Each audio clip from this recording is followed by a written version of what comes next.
Let me show you how you can print out your design in Canva. When you hit Files at the top left, you may notice the print option is missing. So we cannot currently print out directly from Canva menu here. So recommended action is to download a PDF of your design first.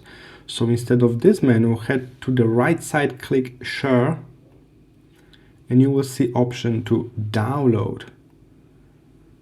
PDF is a really good and print-friendly format, so I will stick with PDF and simply click Download.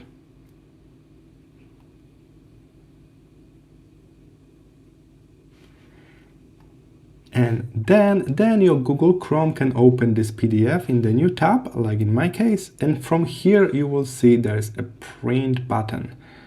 Here it is, top right corner as well. And if you got any special software for opening PDFs, there will be a print button there somewhere as well. Alright, so just keep that in mind.